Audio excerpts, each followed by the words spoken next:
Yeah, and I think once that kind of was solidified, I think it was maybe a few months of just practicing.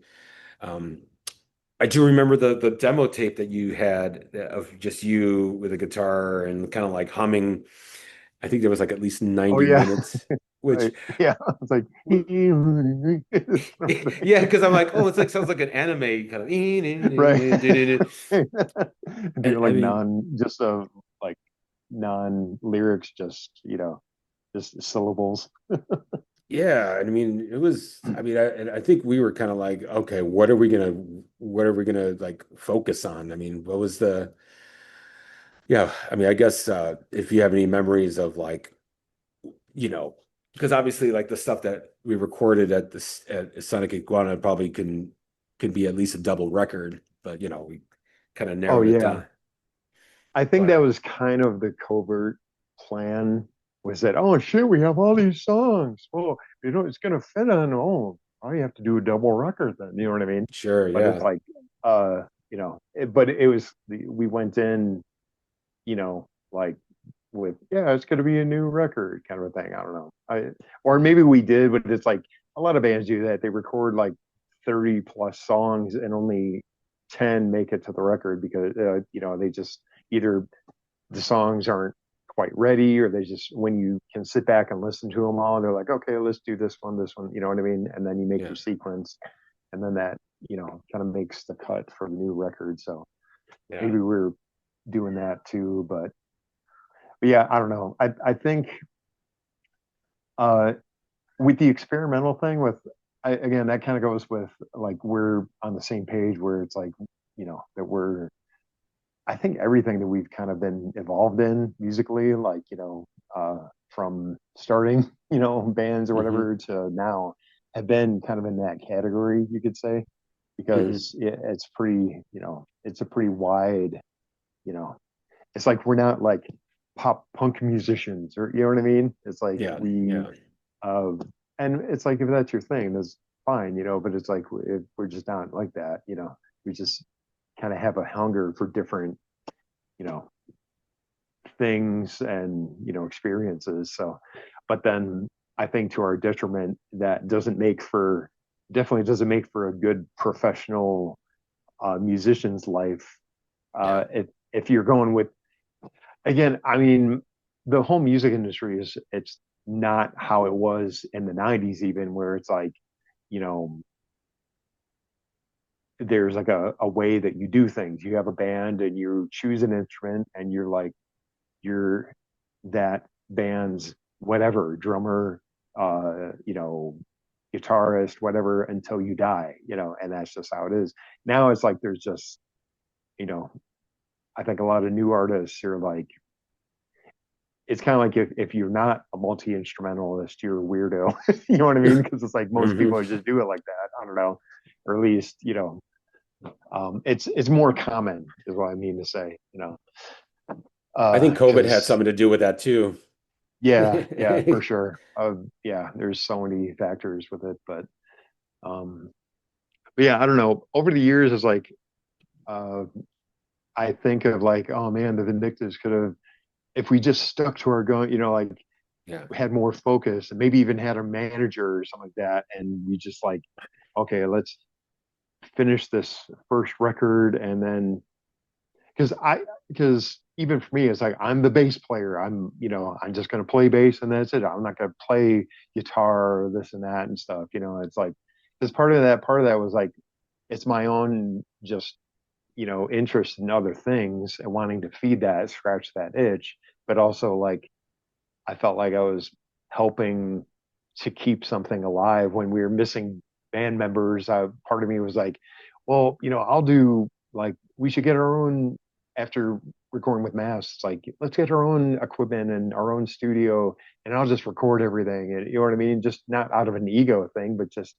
to get this stuff as a way to get the music out there and done, kind of a thing.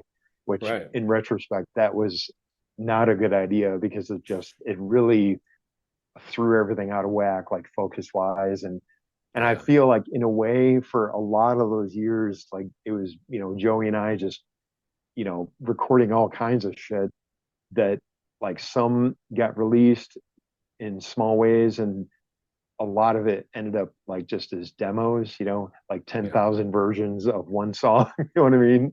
Because when you have your own studio, and then watching YouTube now, it's like you like see it where a lot of musicians that are like, oh, now, when you have your own studio, there's benefits to it. I got all the stuff, but then there's, the negative part of that where it's, analysis paralysis. And like Joey and I totally had that, I think. It's like whether whatever project we were working on, or if it was Yeah. that same project, we would have a song and it wouldn't get released because there's like 20 different ways to go about it. Oh, yeah. Which, so it's like we're just kind of like spinning our wheels, I felt, in a way, kind of enabling each other down paths that don't go anywhere. You know what I mean? Right. Yeah, like, yeah, I So mean, I mean, you got a, a musical genius, and then you have yeah, like a creative, just like, I don't know what you would call it, what you call Joey, just, yeah. As Dr. Bob told me one time, he was just like, Joey just sits around and he ponders. He's like the most yeah, creative ponderer. right. And I mean that in all due respect, but Yeah, yeah, I mean, I mean, I was definitely on board, because, I was just excited about the possibility, and at that point, I basically, like you guys, like we were kind of like, and this is obviously before social media, so nobody had any idea what was even going on, which was kind of right. very, like, I was really excited about it. And I did tell people, especially in my peers, I'm like, oh, I'm playing with the Vindictives, and like I would constantly, because like, when's the show happening? When's the show? I'm like, we're Right. gonna, Yeah, I yeah. get that too. And I was like, I wanted to play too, but it's like at the same time, we really didn't, have a solid lineup at the time, I don't know, or at least, you know, we weren't in the stages of like getting a set to play live ready. It was more like always recording for the most part. I remember, Definitely um, getting ready for the record, but also I think there was on kind of like when we're I think after we finished working on the record, I think we started just going through all the old songs, which was also a lot of right. Yeah. fun. Just kind of like, oh, Yeah. okay. Kind of But in preparation to play live, but yeah. right, yeah. And then and then of course that's where things like learning how to play a click track, which and I told this story, I think, to my girlfriend recently, where it's like, yeah, so when we first started, when Joey's like, we got to have a click track because we're going to do a lot of overdubs. So I'm like, Yeah. okay, like that should be easy. And I think we did it. Remember, we plugged in the click track over the PA. Yeah. Yep. And it did not work. And I remember just being like, I could hear things going off. I'm like, oh no, this is like Yeah. But ding, ding, ding, ding, ding, ding, ding, ding. ding, ding. Yeah. And I remember like dreading for like maybe a week, where I'm just like, I'm just dreading going in because I'm gonna Yeah. like fuck up the click again. And I'm like, oh, we're wasting time. And oh, like Yeah. I was seriously having a panic attack. And then I think it might have been you who's like, well, how about just plugging in your headphones? And it was Oh. simple as that. I'm like, Oh oh my yeah. God, Yeah. You can hear I it. can hear it. Yeah, And we then, yeah, yeah, we tried to have it over the PA. That was a crazy idea. I mean, we were just trying things as we, which I think that was Right. kind of the, you know, getting the inner workings of this group. I'm like, okay, like it's like, like, I'm obviously, we're all kind of learning stuff. Like, I mean, I kind of had I wouldn't say I was savvy, but I definitely had, played a bunch Yeah. and been out of town. So it's a little road rugged, but as Yeah. far as, Interestingly, like very recently, I got picked up the very thing. This is a click track, the Tama Rhythm that's Watch. right. Oh I my tried it. God. Yeah, I tried it. It is like the newer one, and Okay. about what was it, like 2 3 months ago? Over the course of like the past like 2 3 years with Mike the Molotovs, there's been some shows where I kind of play, a little bit faster, a little bit slower. So I was getting comments like that. So part of me is like, maybe I should do what a lot of drummers, like the pros, do or whatever, and they play with a click live, and I'll Hmm. try it. So we did that for like one practice, and I think part of it is like I have to be able to play to a click, which I've got some experience doing. I'm pretty good at it. But the rest of the band has to be used to playing with that solid of a tempo in a way. Hmm. So interestingly, after maybe one or two practices, the consensus was like, yeah, maybe let's not do the click. So we're not, because I kind of had a setup. I was like, oh, there's like a foot switch with that thing. I do have like a pedal that my idea was that I'd be able to start and stop it like at any Yeah. point. But the trick was like you have to, in between songs, change the song to the tempo that it is, like the BPMs or whatever. Yeah. So I thought, oh, that's going to be a whole skill. And so I didn't feel too bad about like, let's not do the click because it's a little bit too much work. you Yeah. know.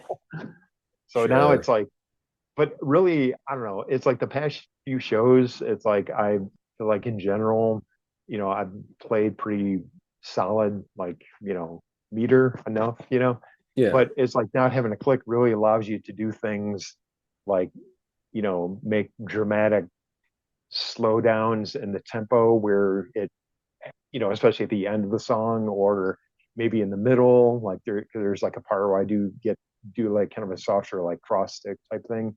And it's like Yeah. it's kind of a swing that's kind of a ends up being a little bit slower tempo, but then when you kick back into it, you can go faster. And when you're not tied to a click track, you can do that. And the rest Yeah. of the band, you know, it's that weird anomaly where it's like, you know, everybody watching each other in the same room, like you can not only feel it, but you can see like for the non-drummers in the band, they can see when we're about to hit a cymbal, and that is like, okay, you know what I mean? It's like you Yeah. feel it and you see it.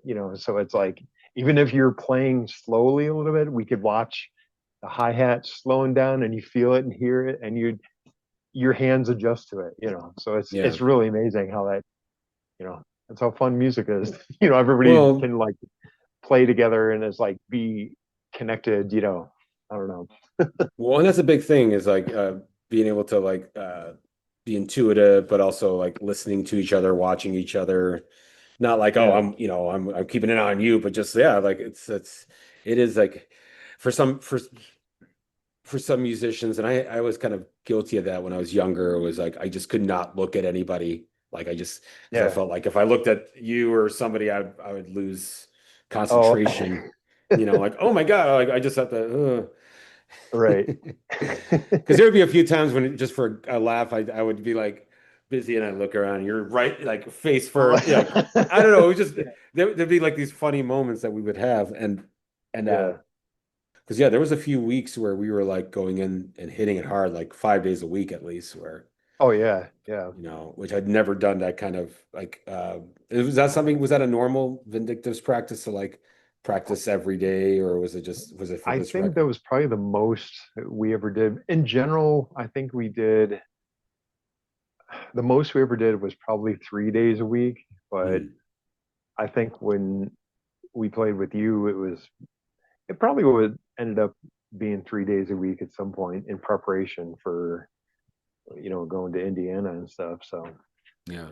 but yeah, I don't know. At different times for sure. It's like doing the click track and also recording to ADAT tape, which was like uh because it the record button is going and you just have to try and make it all the way through the song. It's like there's no punching in of drums. That was like a whole like, oh, Oh yeah. can't do that. Now in 2025 is like, yeah, we've been doing that for a decade at least. You know what I mean? Yeah. Yeah. Yeah. No problem. Or just taking So like, oh, you really got it solid on this part and the rest of it's garbage. We'll just yeah, yeah. No, I mean which so nice to be able to do that.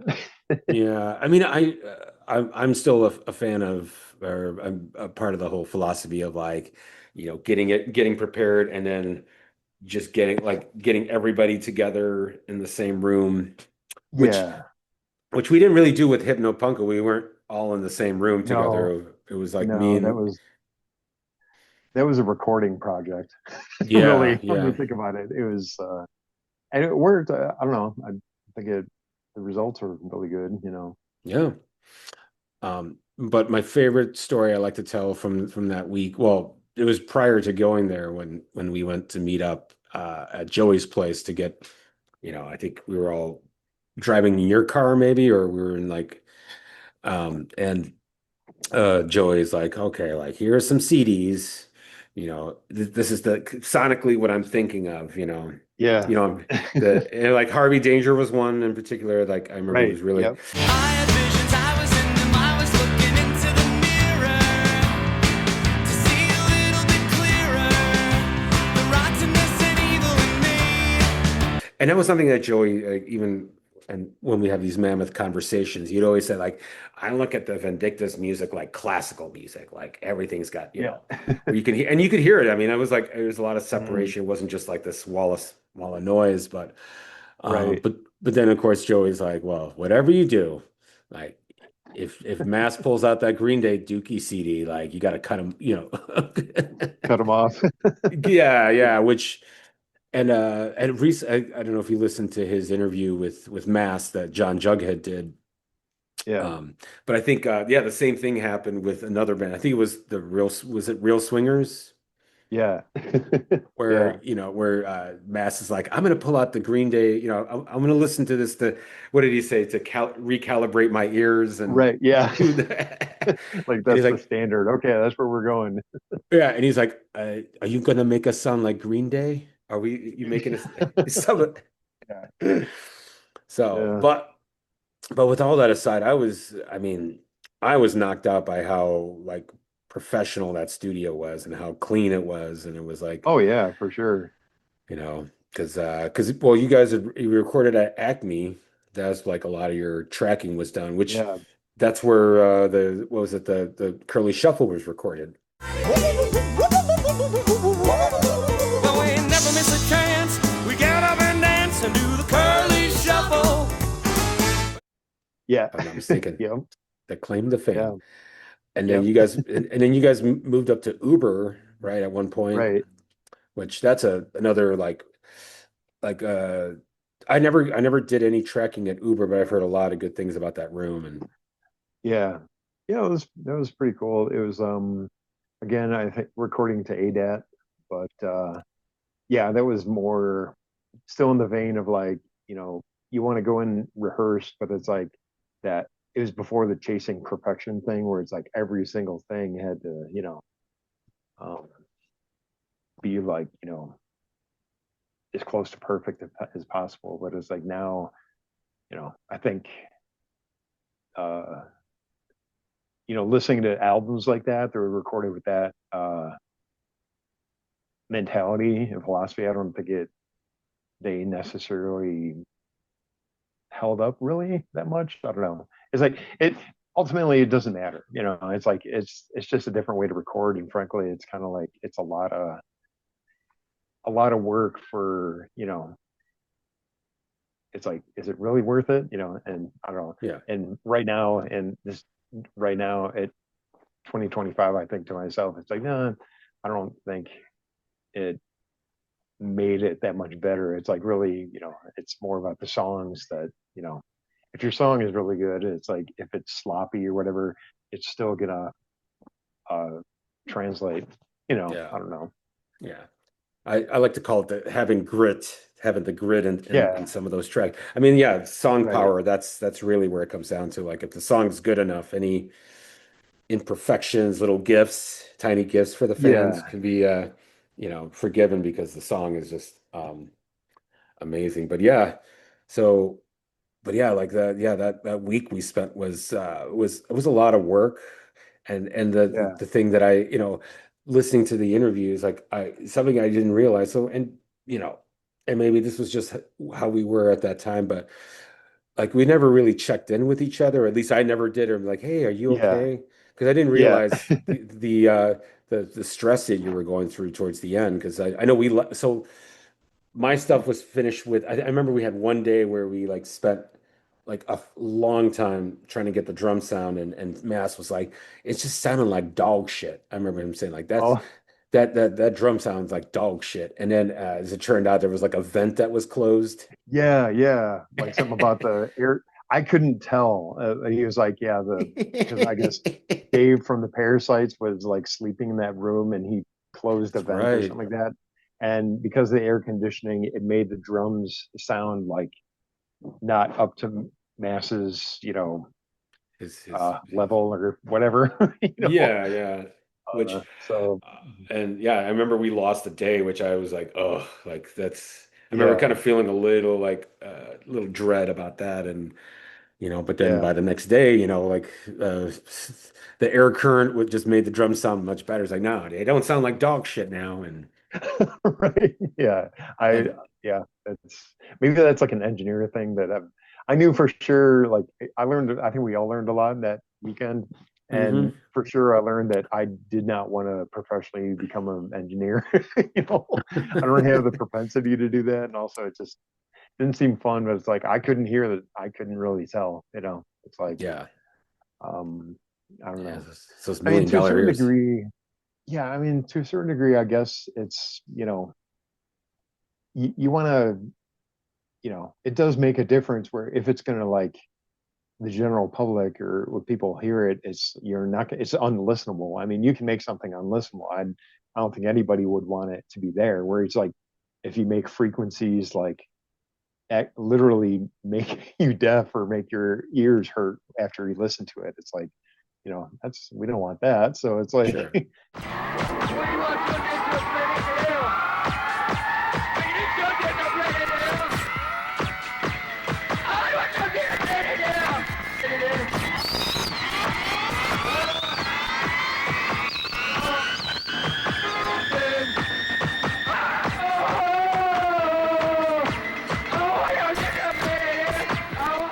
that's where audio and that science of it is important. But it's like I feel like sometimes it's like it just gets down to taste, and you know you can get really ridiculous with it. I don't know, you know. I mean, So yeah, I know you can get in the weeds when it comes to, for me. Well, and I had an experience recording at electrical audio, which mm, was I was helping out a young lady from New Zealand record her oh record. okay, And right off the bat, it was like there was really no tweaking that had to be done. It was like everything just, it was the first time that I've ever experienced that where like we set up, started playing, and everything's like, you know what? We don't, everything like mics are placed perfectly.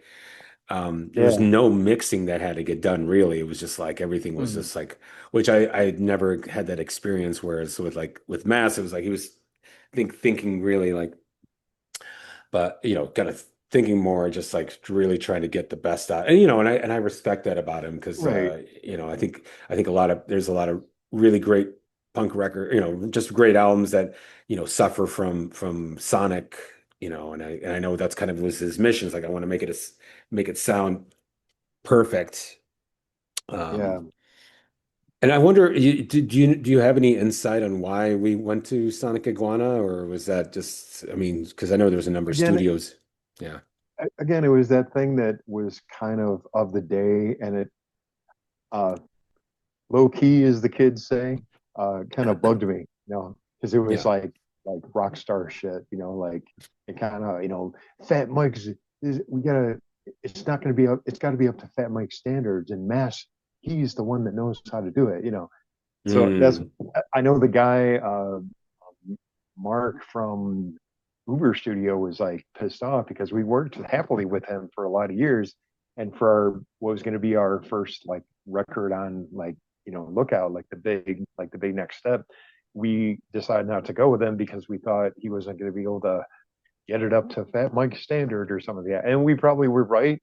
But again, he was like this is bullshit and didn't want to, and we didn't know, we couldn't understand why we thought he would get it, he would understand. It's like, oh yeah, I don't have the equipment, I don't have the you know yeah. I understand, kind of a thing. But I think he took it hard. So you know Um, uh I didn't know. but See, I I don't didn't know. know, I didn't. it's Yeah. I mean, I didn't know any of that, like just stuff that, because, well, I mean, for me, I just kind of accepted it. It's like, oh, I mean, it was kind of, Yeah, we were kind of in a cult in a way, we're like, right, yeah, like we're, yeah, but we were, the greater good was like, we're going to make this record. And, yeah, for me, it's like, okay, I'm going to be gone for a week.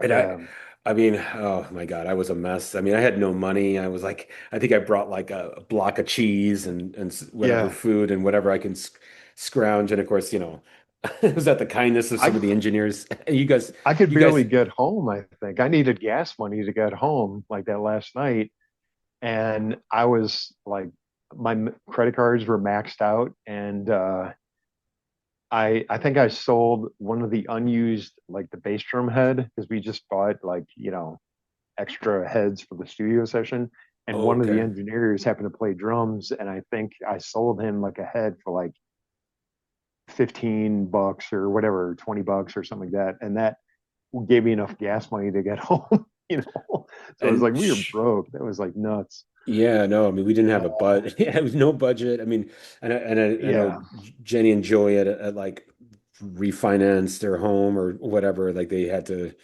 It was like, yeah. I mean, I know we yeah. had a It's lot so of, much pressure, so much yeah. pressure to like And again, I mean, I guess in a business standpoint, like a professional band, it's like if you have your ducks in a row, everything works out, and it's like, yeah, on paper, if your session costs a certain amount of money, it's going to be worth it, and you're going to be able to pay for it because, of course, people are going to, you know, it's going to be a hit record or whatever it is, or you're going to Yeah, make your money back. But again, that's how the music industry has always been. There's no guarantee of yeah, you're going to make any money at it. So it's like, that's why, in a way, it's like I really feel fortunate with the project I'm with now with Mike the Molotovs. It's pretty much how it's set up is it's a pretty much like a passion project for Mike, the main guy, and he covers for the studio and like we did a video last year for the Billionaires Have Feelings 2 song, and we're doing another one this weekend for one of the new songs on the EP. He's funding it all, so it's like yeah, because of that, obviously he pretty much gets final say. He wants input from us, but it's like yeah. ultimately it's kind of like the agreement if you're in the band or in the project. It's like your benefit is you get to play some amazing shows, like really good local shows and stuff like that. Yeah. But like a lot of bands, they have like band dues. Everybody pitches in for practice space and things like that. Yeah. But it's like it's pretty much like for him, he's covered it all. So and we just have to show up and play really well, and he appreciates our abilities, what we bring, us different musicians in the band. So it Yeah. works out like that. So it's like for me, No. it's perfect. I got my day job that pays for my mortgage, and I have my musical outlet that I can play a lot of fun shows with music that I enjoy. Yeah. But I mean, I'm not like I mean, for me, I'm not an artist that has something that I have to, have my vision that I have to see and out Hmm. there. For the most part, I've always been, you know, uh, I looked at myself as like a musician that, you know, ideally would get into projects that can, where I can play some shows and have some Hmm. input, of course, but it's like, Yeah. I don't have a vision of like, you know, uh, you know, songs that I need to get out there that I've written or something like that. I Sure. just know I know how to make some catchy guitar lines or bass lines and stuff like that. I can contribute and stuff. So Yeah. I'm a good team player in that way, Well, yeah. Well, in So it your, works out perfect.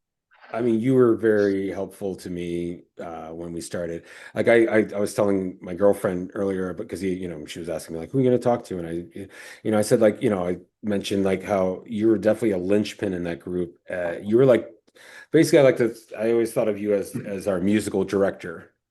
As far as like how the songs were going and giving me advice on Yeah, like, oh, which I ate up because it was like this is like what I really need. I like is yeah, because like I said, when I'd see the Vindictives as a fan, I felt like this was like the kind of like almost like the major league, maybe minor league, but at yeah, least this is how a band, should sound like it just sounded like you guys were very much far more mature than any of our peers as far as musically speaking. Like Yeah, some of us were still learning how to play, right. but as you guys were like, oh, this is like almost like an arena rock level as far as like Yeah. you know, Well, like that comes down to Joey. I mean, his that's the reason that I didn't quit the Vindictives and go full time with Weasel, because it's like I really felt like Joey, for a lot of levels, it was just more fun, sure. but just his,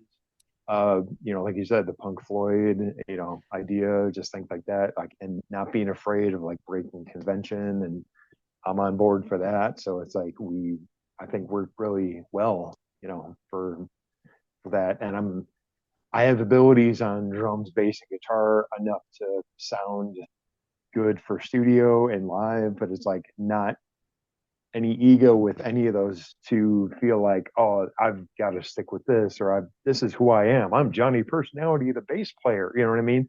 Hmm. Genius bass player, whatever the fuck. It's like, no, I'm just a musician that I'm just having fun, and it's like, you know, Joey had, I mean, he had a lot of great ideas, but again, that was kind of our detriment. I think I was pretty much like he'd come up with idea 12,000, and I'd be like, yeah, cool, let's do that. And then 12,001, yeah, let's do that. But that's totally different from what we did before. We have to really, jump ship and do like pivot and do this now. It's like, cool. You know what I mean? Yeah. And then the result of that is just loads of demos that don't get heard. You can never be enough. You can never be enough. Never, never. No, no, no. You can never be enough.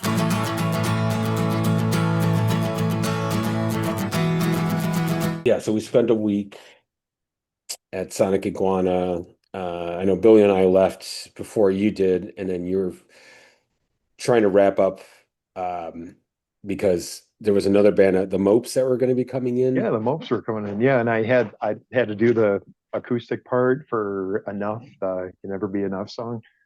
And which to didn't we try my that? I'm sorry, didn't we try that as a full band at one point? I think so, Yeah. maybe. I don't know. I, But for the most part, that was gonna be like a segment in the record. So it was just gonna be the yeah. one acoustic guitar. So to my, I was happy that I was able to do that. It was pretty easy to play too. So there was two tracks where it's like one I played kind of like, like fifths, for the guitar players out there that know what that means. And then the second track, which was like the open chords more. Yeah. And both of those tracks, and I would spread them like stereo, like left and right for the final mix. Um, and so luckily, I was able to nail both of those like in one take. And then as the mopes were like still kind of waiting in the studio, I was like, okay, we're done. I would like jump in the car and went home. Yeah. But yeah, that night before, it's like felt super. I was like, nervous, anxious, depressed. Called Joey's like, like it was like so hard, because it was there's the pressure of like recording there, and that it was a big studio, and it's like for our big release that was probably gonna supposed to be on Fat Records and all this, Yeah. Yeah. so yeah, lots of stress and stuff like Yeah. that, and made me feel like, again, it's like, do I even want to do this? Like, this sucks, do I even want to be a fucking professional musician? If it's gonna be like this, it's like, I Yeah. mean, even if we had like the stuff that, you know, at the different times, I'm like, man, if we just stuck with the Vindictives, we'd have 10 albums out by now or whatever. Yeah. But, you know, but we wouldn't, because I know myself. I think Joey knows himself enough to where it's like, we would never be able to answer to a manager, especially Joey. Could you picture him like, okay, yeah, sure, Yeah. Yeah. our, you know, whatever the manager's name would be, it's like, he wants us to do this. So it's like, Yeah. it's like, Yeah. no. Harvey Smiley. I'm Right. gonna Or whatever. correct you Yeah. guys in Cleveland. I gotta, Right. yeah, I mean, none of that was gonna happen. And, Exactly. Yeah.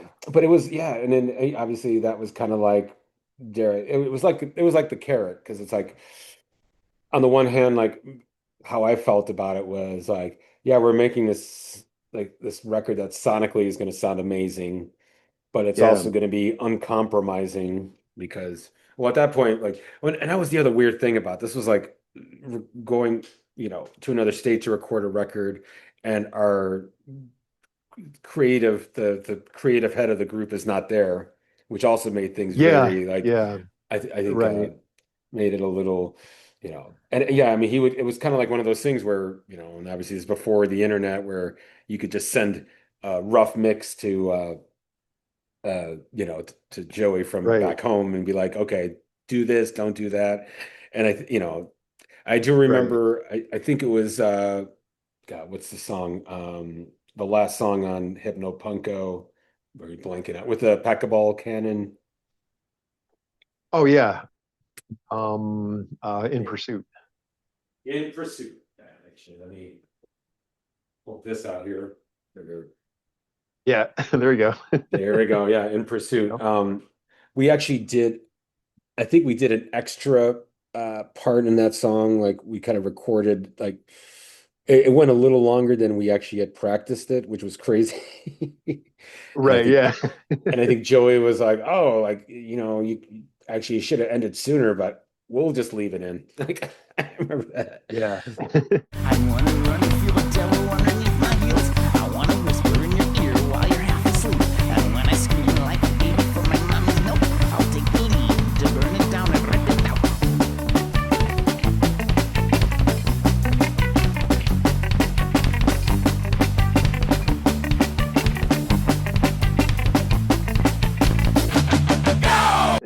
But It but was it yes, was always meant to be like a fader, so yeah. or something. But yeah.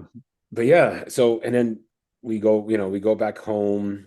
I remember we kind of took a break for at least a month or two while I think Joey's studio was well, the home studio was getting set up, which Yeah.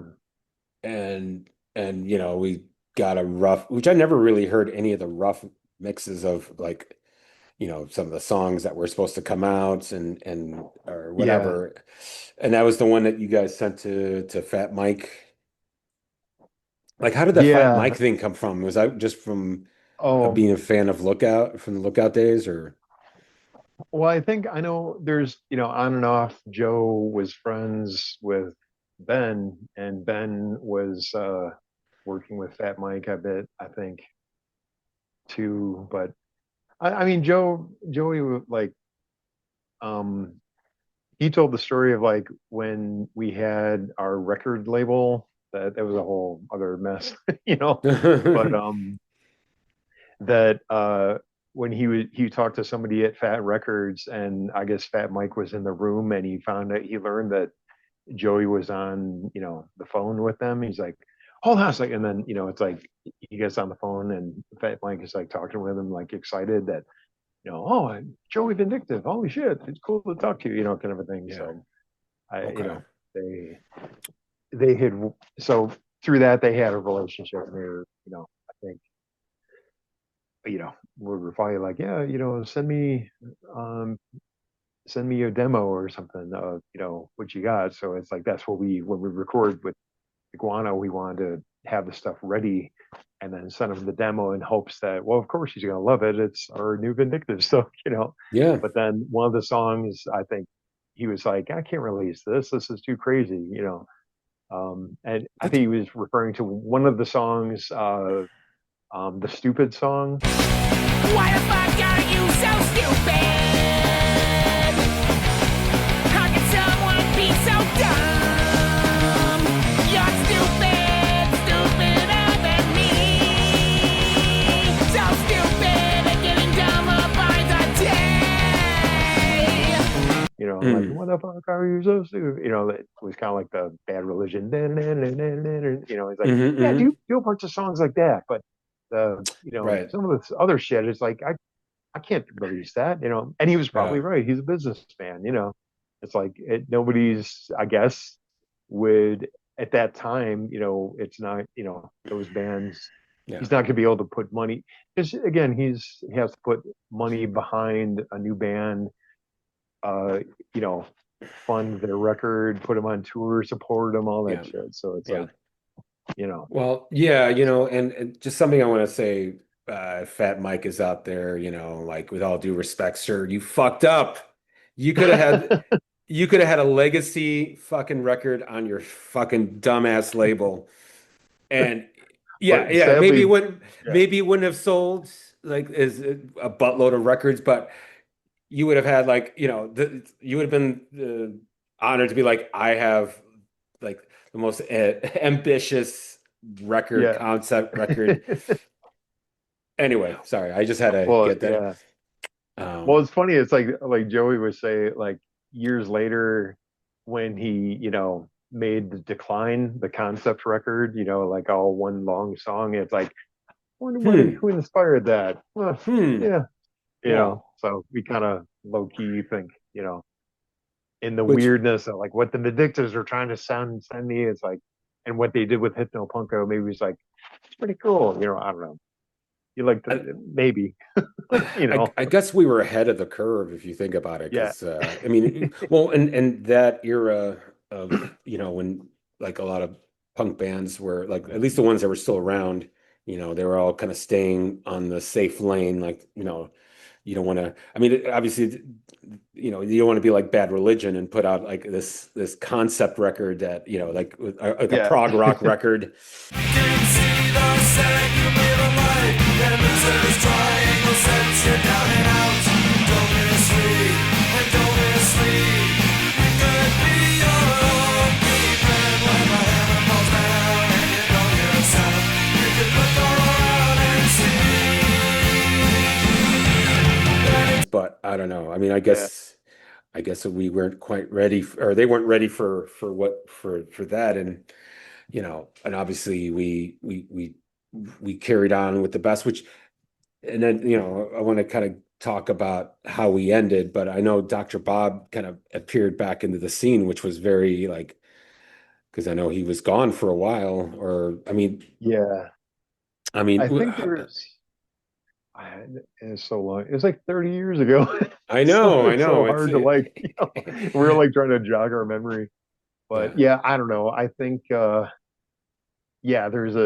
yeah, you played. There's like one or two practices with Dr. Bob, and we yeah, tried having him back in, and that turned out to be like that wasn't going to fly because he had a lot of personal stuff that yeah, it would have if we were to go on tour. Even like the first time, there was like a few times we tried to do it, thought, oh, okay, we're gonna do a record for Lookout. We were with Buckley, and it's like thought, oh, we'll probably do a tour. And Joey was even like, it's going to be real hard for me, but I think I can, we could swing it, kind of a thing. But yeah, it just fell apart. So that wasn't going to yeah, happen. And yeah, again, when he came back on the band, it was kind of the same stuff. It's like that wasn't, yeah. we thought it was a different Dr. Bob, but it's like really kind of the same. And, And I but think Joey said it best about Dr. Bob. Like he liked his style of playing because it always seemed like he was on the verge of just disaster, but then we just right. kind of, Yeah. and I mean, yeah, I mean, I was, it felt cool to have him back, but it just felt like I honestly, like I felt like something shifted, and and just like Buckley and everyone else, I was like, I really wanted to play shows. I mean, it was definitely, and Oh, I yeah, know, for and I know sure. you did, you did as well, and and then Right. obviously there was it just I finally had to like take pull the bandage off and be like, hey man, I Right. can't do this anymore. And I remember Joey, Yeah. it was yeah. I mean, You're playing with your well, you want to play with your brother, like a project mhm. with your brother. I think you guys were starting what was, I guess, a beginning. I don't know if you called it Aya at that point, but So it was it was Defender. like more okay, Defender. Yeah, that's right. Yeah. Which, if you Yeah, remember, I was really listening to a lot of German music and a lot of like, yeah, the krautrock, and that's right. kind of where we were, going for. And my brother had started this band with another friend of ours a year before, so there it was a two piece. But then I think it was I went with them to a show. They were doing a show on Champagne, and I was kind of like Yeah. roading for them, and I remember, yeah, I remember hearing like, man, I could hear myself playing with these guys, like Yeah. and obviously like, and it really, I was probably, you know, I mean, it's probably I don't want to get into too many details, but it was definitely a very sad time for me to leave because I knew Mhm. that we had this record that we just put all this Yeah. work in, and now I'm like ditching. I mean, it was, but I mean, you We guys, yeah, we had this camaraderie, and so I mean, I kind of moreover missed that, and I think hmm Joey was also like, when you let us know you're quitting, it's like we are just like, well, and he was kind of like asking about, you're like, well, I'm playing in a band with my brother, and it was called Defender, and and he was asking about like, well, so who's going to release your record and this and that, and like asking kind of Oh, like I this remember hard, that. Yeah, yeah, like you're kind of like getting emotional, like I don't know, man, and part of me is like I want to be where Angel's at in a way, it's like because it's like there's like a freedom away from this fucking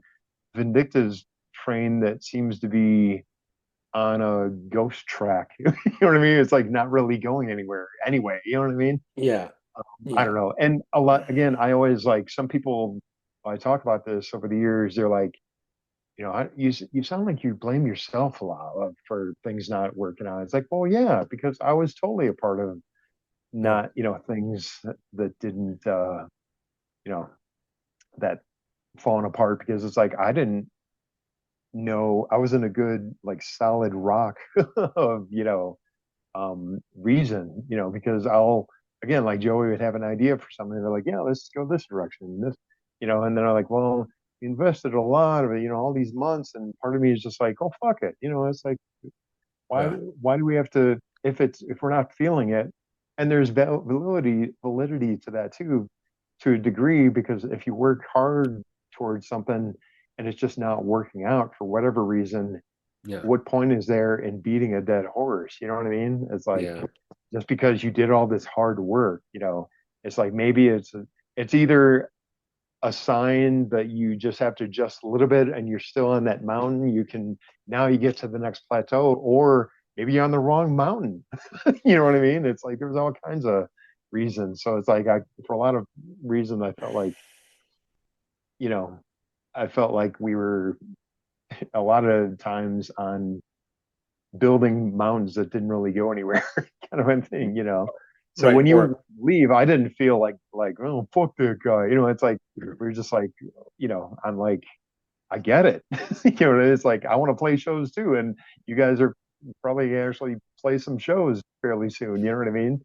And if you yeah, record, it's going to be not as like, oh, because it's got to be on fat mics. It's you really. I don't know if you guys, I don't know if you released music with like on 7 inch or anywhere with Defender, but I'm sure it wasn't going to be a major label. It was just like, but the with the Vindictives, like it's a group that still has like I still feel proud that, of the work that we did.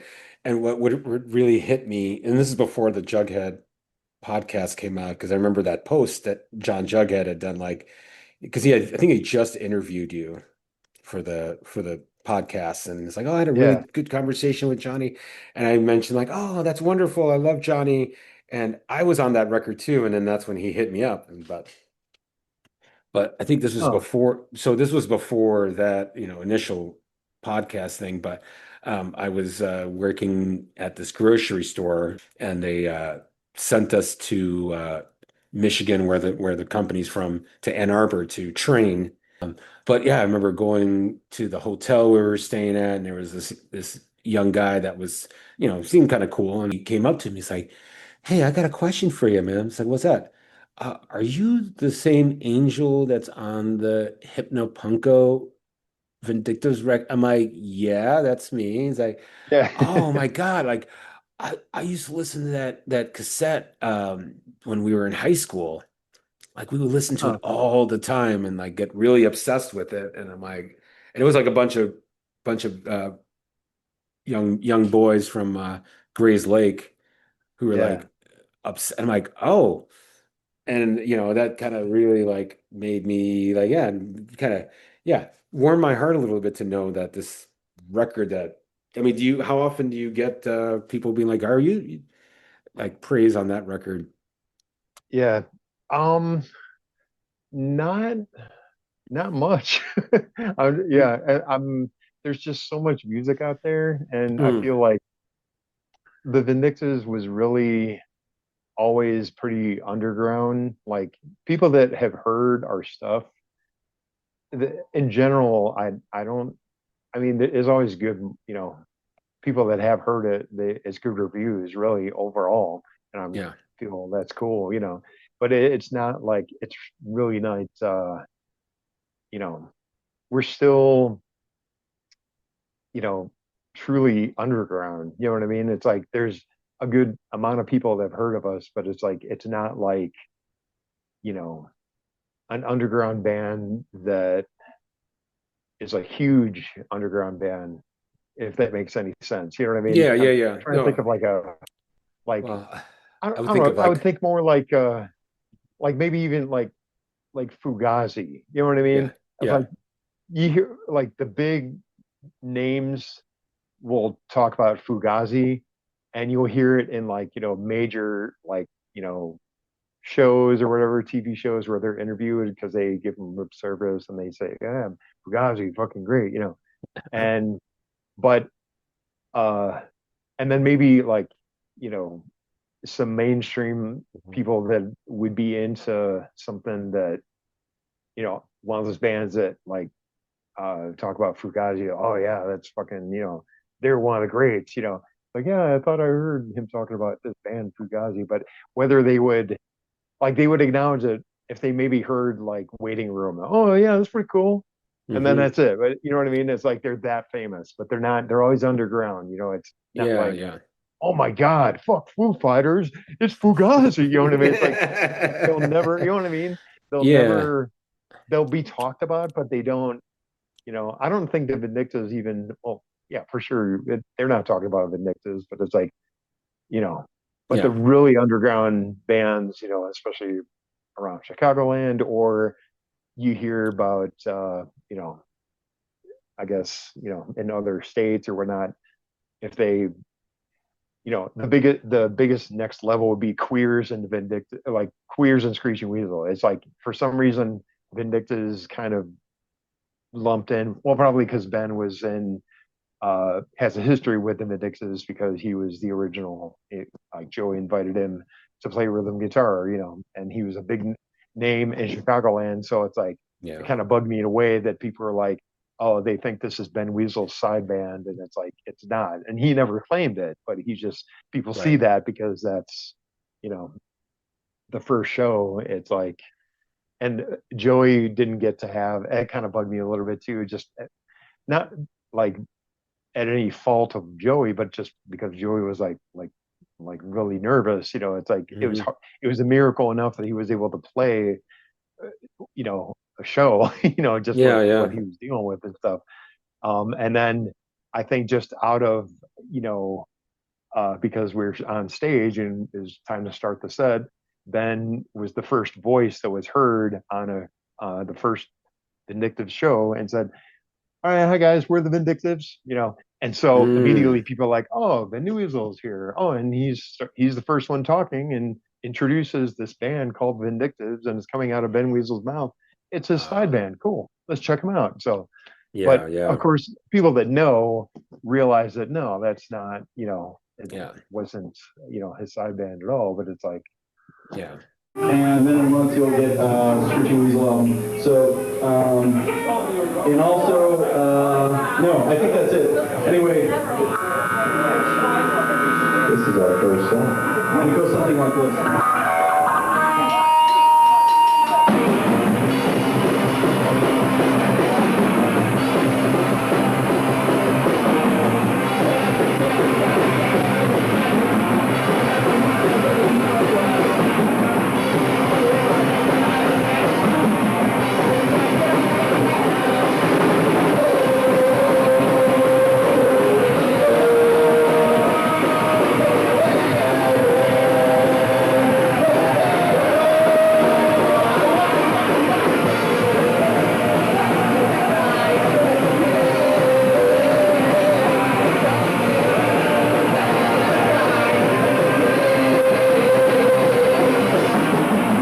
So I mean, that kind of bugged me, years ago, like at the beginning, like probably like, but I quickly got over it when it's like people were like, "Yeah, you guys are." I don't know why people lumped you guys in with queers and weasel. You guys are kind of on your own thing. I'm like, fuck yeah. You know what I mean? Yeah, It's like yeah, we have guitar solos and or whatever. right. It's like I don't know. Yeah, We yeah. got a mustache in the band. Got a mustache in the band, and Uh, then just yeah, yeah, and there's even like there's some of the older songs that had very hypnotic. Um, I think it was Automaton, how that ended. Like, yeah. I get yeah, it was like there was like a lot of really, Swimming uh, backups and stuff like that. yeah, where just that I think that's where the classical influence would kind of come in, where it's just like yeah, Yeah.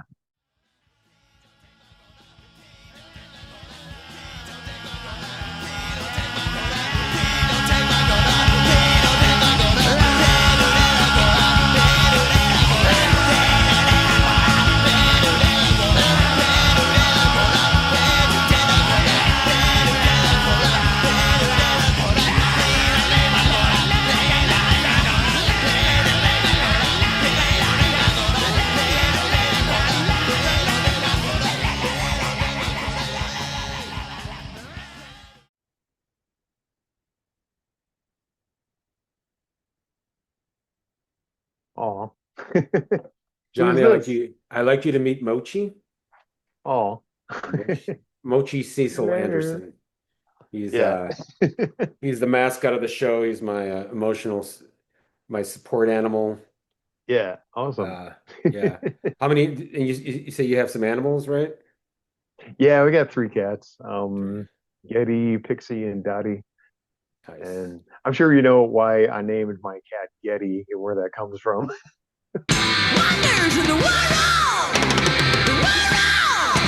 Yeah. Yes, yes. So there's people at work, they're like, what's that one, the name? Or like Yeti. Like, that's a weird name. And then I explained, yeah, it was the bass player from this band Rush. And again, like I work with a lot of people, young people in their 20s. Yeah, they're like, huh. They're like, have no idea what I'm talking about, you know? Right, But yeah. I mean, so that's got to be an interesting thing, kind of being the elder of the scene. I like to think of myself as that yeah, now. Like we're yeah. But at yeah, this. at work, it's my boss, he's like the same age as me, so that's kind of weird, Oh, you know. Um, okay.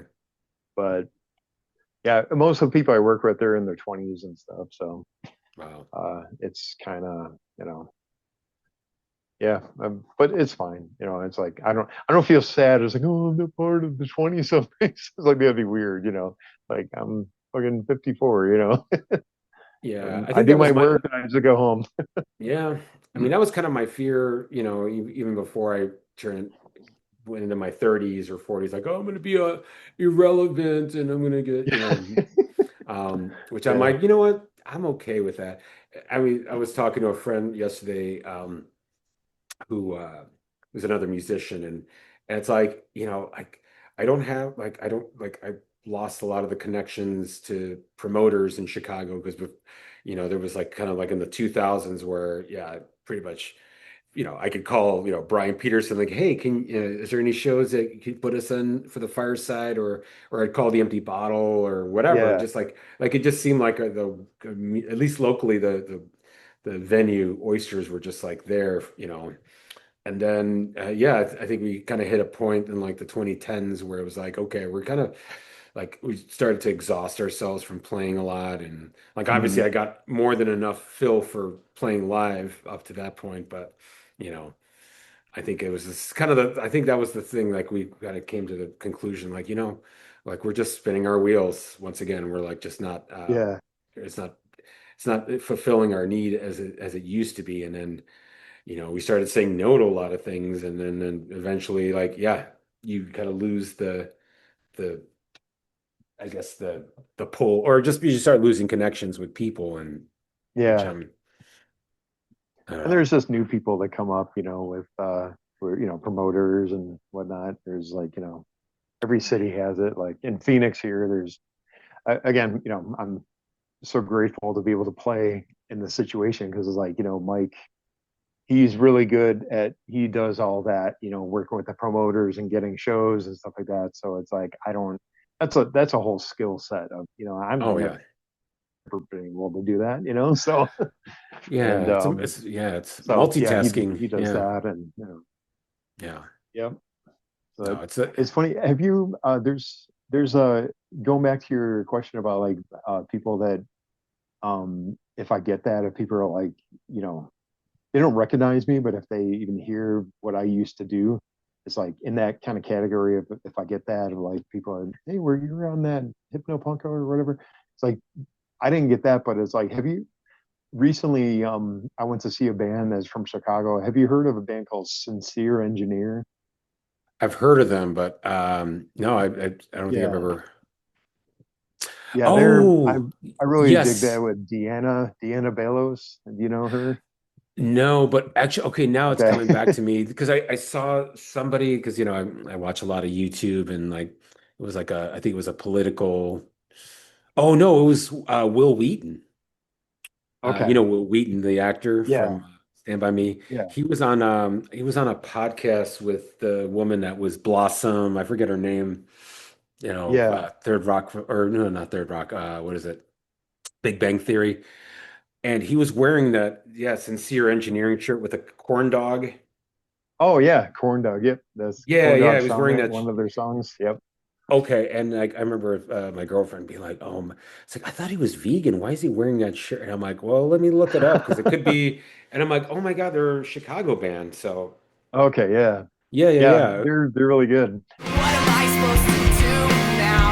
What am I supposed to do now when you're still not around? And you're all I think about.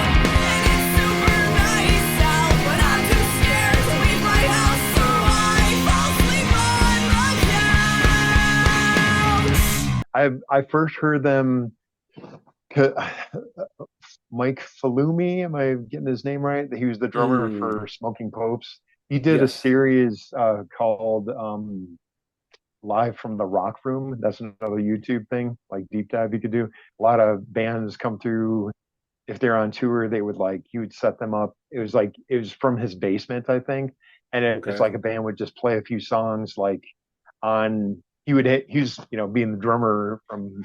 He would have his own drum set up, and then just uh, everything's just ready to record. So it's like a band, hey, we're coming through town, in April or whatever. It's like, hey, you do a rock room episode, sure.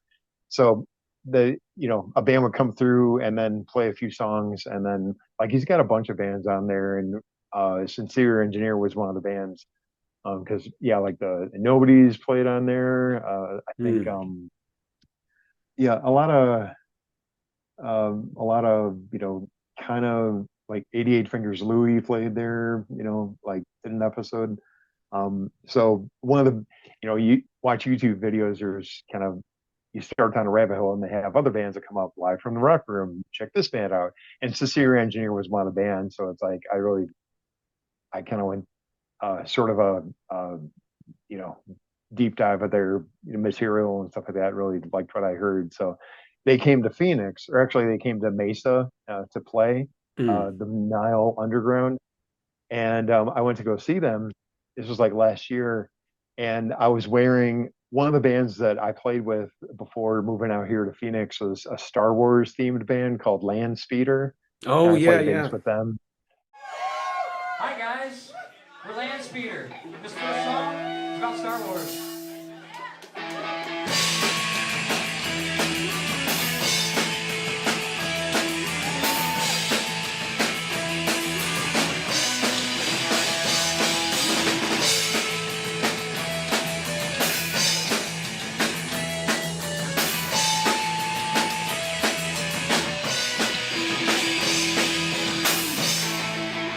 So yeah, Yeah. and Okay. we released a 7-inch split with another Star Wars themed band, the Evan Four. So yeah, we played some shows for about a year and a half, 2 years, something like that.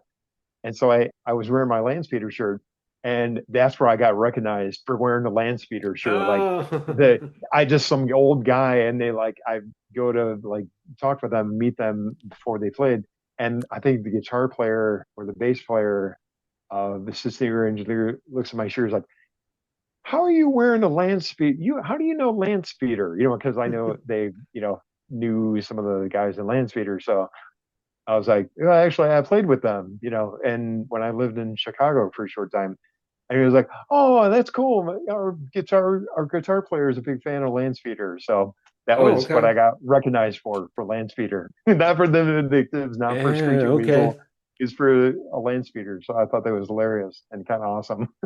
I mean, hey, But take it wherever you can. that's, Yeah, yeah. yeah, So I mean, you play with a bunch of bands, that is going to happen more than if you're just in the one band. So, right.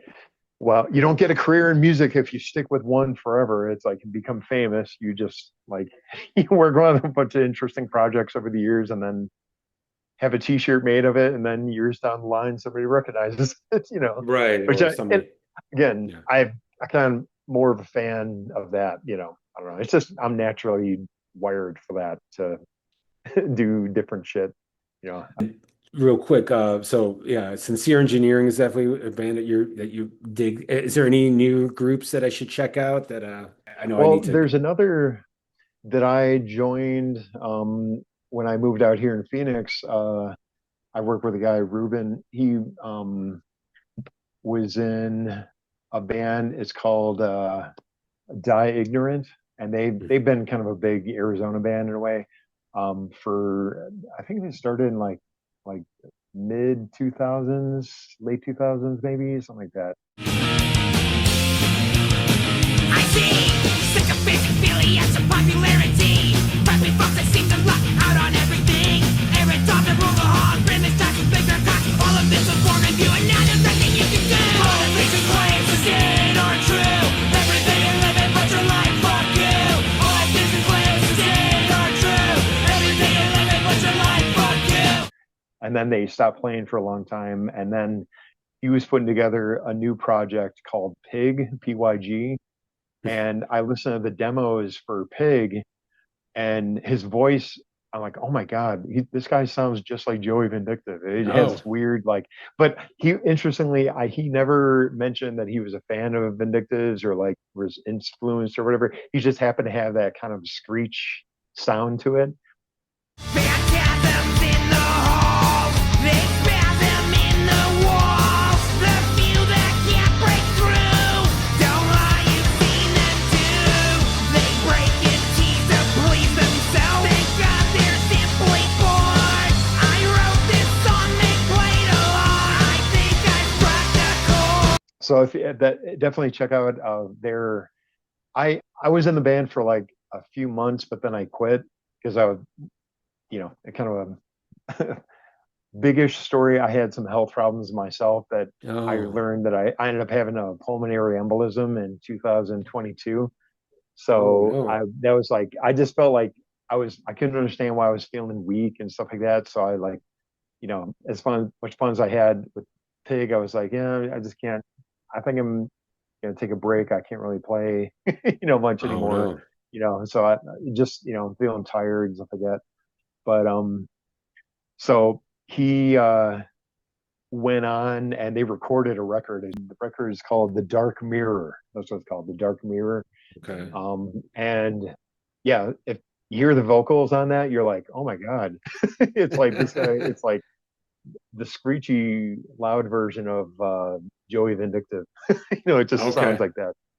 Um, That's so um, but he before that he was in a band called Die Ignorant, and so Pig was kind of like a side project of that, or well, really a totally different band, but it's one of those like such a distinct voice and sound that is like anyone, I think if they heard Die Ignorant and then you played them that, be like, oh come on, that's the guy from Die Ignorant. You know what I mean?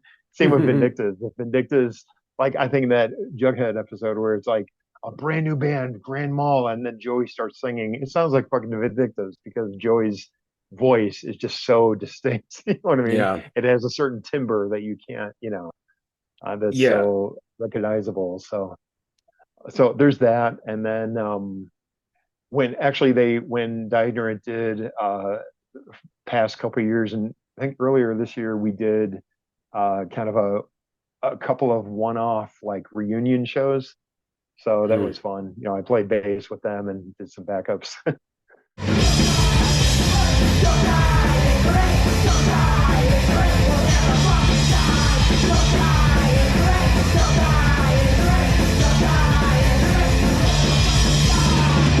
Awesome. um, while being with Mike and the Molotovs, I was like in two bands at that point. But now Yeah. I'm happy to just be in the one band. It's just, Yeah. you know, one Yeah. band is enough, you know, with scheduling Yeah. and stuff like that. Oh yeah. So Yeah. who are you playing with now? I mean, Geezer Senior right now, So or Geezer Senior, that's been pretty much the most active group I've had in a while. Where I saw some recent video where you're playing with Sappy, like Joe Sappy. Is that yes. another band that you're playing with too? Okay. So that's so we haven't done anything in a while. We've mainly been recording, but that one is called let me see, Remote Viewing Book Club. Okay.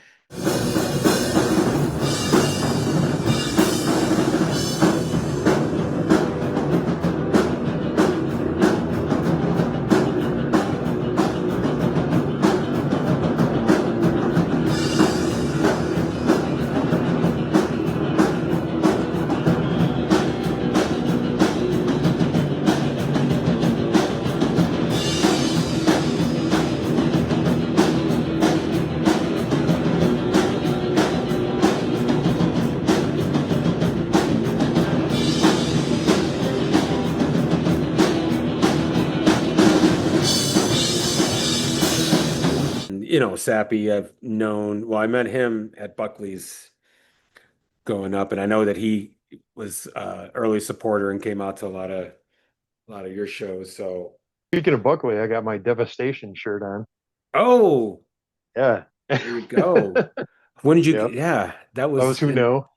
He was like a legendary, you know, you could say like, you know, that thrash scene, you know, like the new wave British heavy metal, you know, like, you know, Slayer and fucking, uh, Metallica and all, yeah. like a lot of kind of around that time. I mean, like, uh, yeah, I can't remember if he said that they like Devastation played with Slayer, but it was like kind of around that time when those bands were Yeah. like small and stuff like that, and still kind of coming up and stuff. I bought the Devastation. They had it's like a three CD set of like Hmm. their demos and stuff like that. But that's one of those. It's like holy shit! It's like why didn't this band like Yeah. become famous or whatnot? Because it's like yeah, it's like their guitar player was like ripping fucking leads like Ingve or maybe even better, but it's like Sure. he never, I don't know. It's like kind of like only those know, it's very underground. Talk about very underground bands. So, Yeah. Yeah, as far as like the maybe, Chicago metal scene, which that's a whole, right. That's and a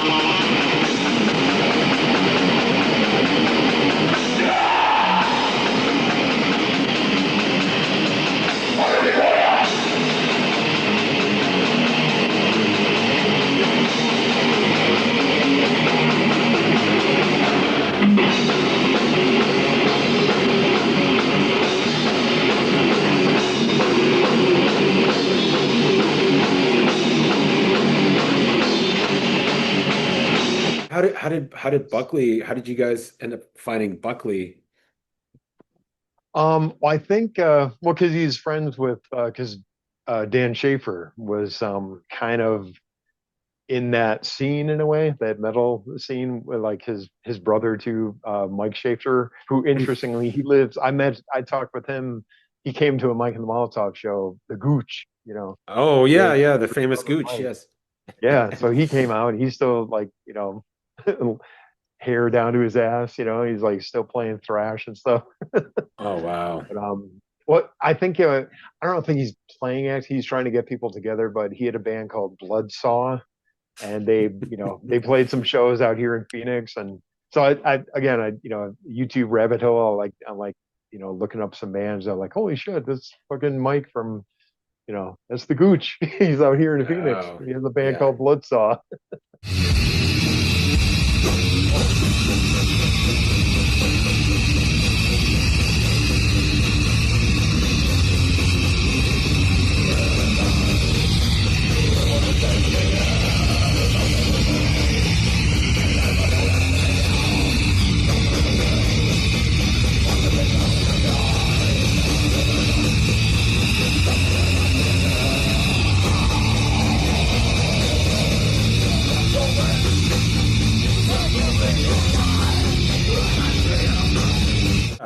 Yeah. So it's through Schaefer the Connect. Yeah, because they were Right. palling around. So and of course, like Buckley would still, like with gear and stuff like that, he would play, we'd go see Gear. That was one of the bands on top of Sludgeworth that we go see a lot. And so he was like in, the scene kind of, if you want to call it that. And Got my hopes too high this time. Love was the last thing on her mind. Jumped the gun, jumped the conclusions that weren't even there. Turn around and she was gone. I think word got around that, probably through Ben and through Dan. And, I was like, oh, I wonder if Buckley is available. He'd probably be into it. So that's how, when Eric Elsewhere wasn't playing with us anymore, we needed a drummer. That was somebody that was, I was excited to play with, because it's like I knew him through Gear, and Mhm. I was Buckley. He was fucking great. So I thought he'd be awesome to play with. So, Yeah. but I think, Joey at the time, he was, and still was never a fan of metal really. And of course, Oh, before punk, I was one of the punk kids that got introduced to punk through fucking Metallica, when Cliff Burton wore the Misfit shirt, and hmm. my friends are like, "What's that?" Yeah, it's from this band called the Misfits. They're a punk band. It's pretty cool. Let's check it out. And then there's this whole, like, the rest is history. So, Sure, yeah. um, I know Mike Burns like that too. Is like, you ask him, people are like, being from Screechy Weasel, people, oh yeah, Ramones. That's it's all about the Ramones, right? They're like, nope, Misfits. You know what I mean? Yeah.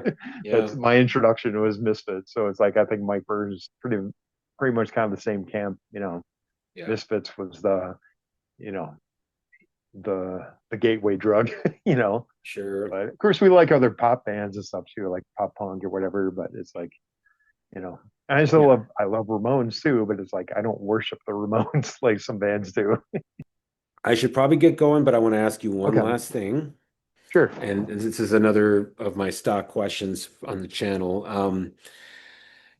Obviously, like, even though we don't talk every single day, like I really treasure our friendship, and I feel like doing this is my way of trying to, like, circle back to people that meant a lot to me, and kind of connecting the dots, but also spotlighting, what you're doing. But one of the things I always ask my guests is, like, what are your recipes for long-standing or long-lasting friendship, partnership?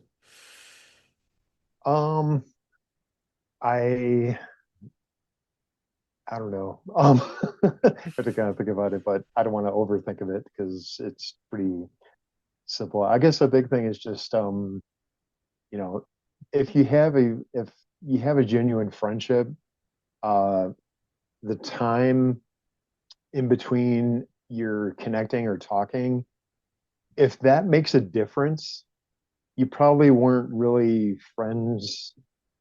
Your relationship wasn't too much to begin with. Like, if that's a big problem that, we haven't talked, or you know what I mean. But it's like, if Hmm. like you and I feel like we haven't talked in years, but I don't feel like, Angel, what? Why am I talking? You know what I mean? It's like, I haven't talked to you in years. I just feel like it's been a long time, but it's like, I don't feel like a weirdness, for best way I Yeah. can describe it. And I have friends like that, like in Chicagoland and whatnot, that I grew up with, that years would go by and we wouldn't either talk in person or like emailing. We'd be bagged, like, with emailing, like, uh we would email like not every day or something, but it would be like a lot of months would go by, and then be like, hey, sorry man, we got busy or whatever, and like, Yeah. I haven't heard from you in a bit, just reconnecting or whatever. And it's not a problem. It's not like, what the fuck? I haven't heard from you in months. And Yeah, Why, what the you know fuck? what I mean? There's no Yeah. weirdness. It's basically, so that's the key, I think. It's like, I think if there's just no weirdness, then you have something that is special, and like it's an actual, it's something genuine. But it's like, but I don't think it's something that you can like manufacture really, where it's like, oh well, it's if you have somebody in your life that you want to be friends with, or that you have that kind of relationship where you haven't talked in a long time, and you can reconnect, and it's enjoyable. It's not like weird or awkward, and or just flat out really bad. It's like, Yeah. Yeah. you can't be like, well, I want that with Jim or whatever. It's like, you can't, if it's there, great. If it's not, you can manufacture it. It's just, and I have some people like that in my life that I think if we did talk again or something, it would probably be like that, where it's like, hey, how you doing? You know what I mean? It's like not, Hmm. it's awkward and odd. And it's like, I haven't talked to you, and or maybe they would remember why. There's a reason that we haven't talked in a long time, and they've hung on to that for all these years. And I you know what I mean, mean? yeah. So sadly, there's that too. Like, we have people in that, like, our Yeah. lives like that. So, but again, you have to look at it like, it's, if I don't know, relationships like that.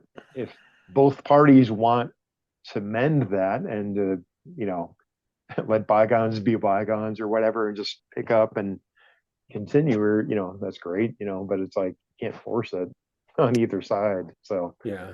oh Yeah. yeah, I mean, you learn when you get older that it's like, people, no matter who they are, they're all complex. It's like, even if you have somebody that seems like, if they're in your life or not in your life, they're famous people or whatever it is, like, you think that, oh, they're uh, a person is just like this, and they're that way, and fuck them, or whatever it is. It's like, they have a lot of layers, and they're complex. So it's like, the Hmm. more that, and you kind of learn it and accept it, the older that you get, it's easier to, I guess, be forgiving of things that were said in the past, or whatever. It's Yeah. kind of like the time heals all wounds type thing. you know Yeah. I Yeah. mean, unless you wrong somebody, like obviously there is limits. Like, you can really, if you really just fuck somebody over or whatever, and just be okay, I I hope they get the help they need, but it's like, I can't have that person in my life. It's, I have no interest in connecting with them again, or whatever. Yeah. Yeah. So, but yeah, I mean, it's awesome that you reached out to me, did this interview. I totally enjoyed this. This is you know again, I can't remember exactly the last time we like had like something of a face-to-face talk. It might have been when you played with Aya at that what was it, the burning not Burning Man Fest, the Pitchfork Pitchfork. Festival. It Yes. might have been that. It might have been that.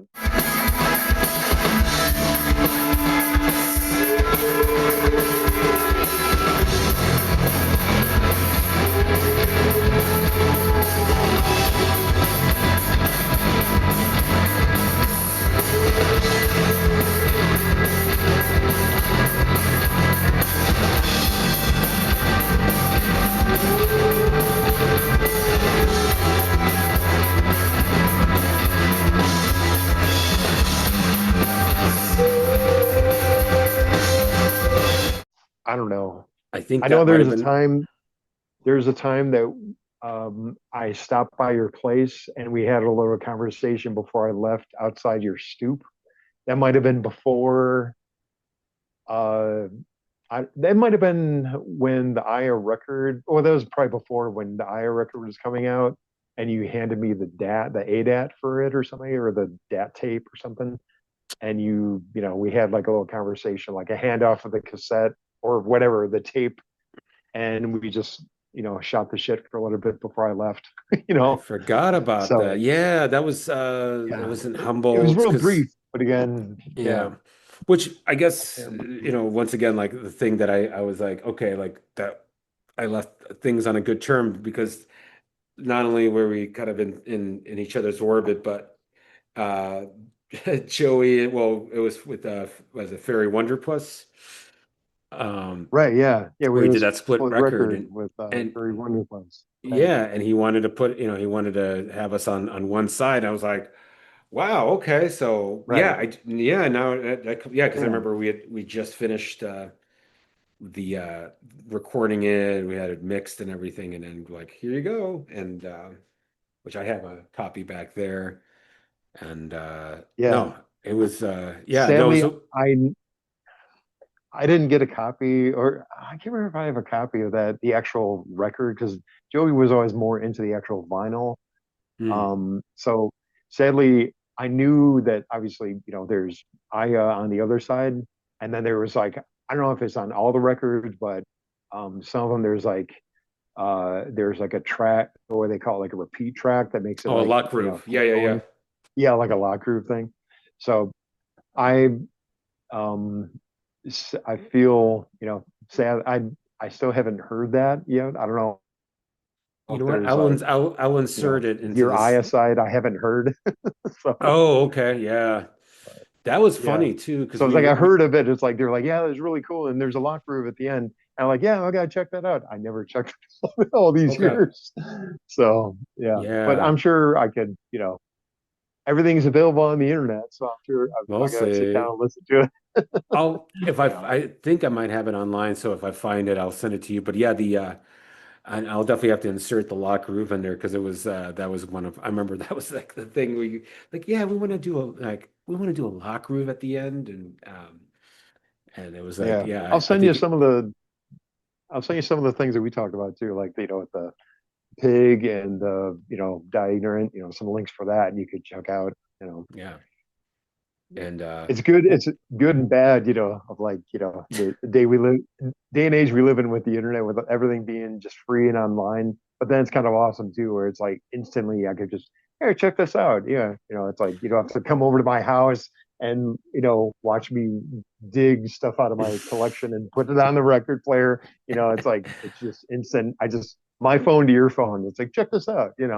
it's So great, right? It's just yeah, yeah, before it's yeah I great, mean but it but then it's like sucks because it's all free. yeah But then yeah that's kind of nobody's cool too.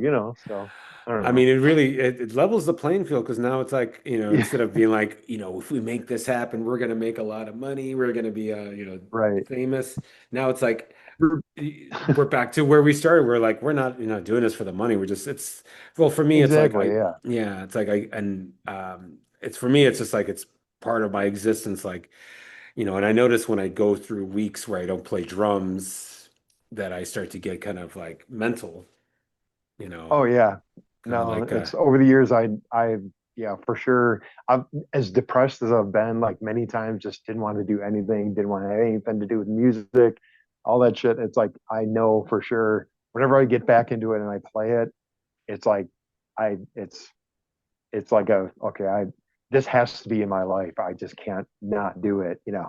yeah. Like there's a time when I felt like fuck music, I don't need it, you know, and I needed that break, but then at the same time when I'm playing now I'm playing regularly again, it's like I could feel like just not going to practice, I'm tired or whatever. Like tonight, we're gonna practice. I'm gonna feel fucking great after we practice because it's like I Yeah. played drums and yeah, all of Yeah. us musicians know that. It's like it's in us that it's like food. You just have to fucking do it, you know? Yeah. So, I mean, yeah, there's days when I'm, like, there's sometimes when I'm like, I can't. Yeah, that happened recently where I'm just like, I'd rather just stay home and hang out with my lady, which is a lot of fun. Yeah. But once I got into it and I started sweating things out, I'm like, oh, okay. Now I'm like, so Yep. I think I'll be playing music till I drop. So, Yep. and I'm glad that you guys have been going. So once again, Mike and the Molotovs, if you're in the Arizona, I mean, any plans of going on tour, or you're just gonna Yeah. keep it It's like we're like Disneyland. You have to come to Phoenix to see us okay? So it's a destination right now. spot. Yeah. So if you're Pretty in the much, Phoenix yeah. area, yeah, if you're in the Phoenix area, I want to say hi to John Stockfish and There you check go. out Mike and the Molotovs. And then, of course, check out the John Stockfish thing on YouTube. I will definitely add all that here. Yeah, I'm already looking at, there's lots of lots of stuff to choose from. So I'm definitely gonna. Yep. But anyway, thanks for joining me, John, and we'll talk to you soon. This was Oh yeah, Angel. FIRESIGN Chat with Angel. Alright, this song's called The Terrible Monster about sleeping in your bed, and you go into your bed and there's big monsters under there. And it's about the terrible monster. That's the baby. 1, 2, 3, 4.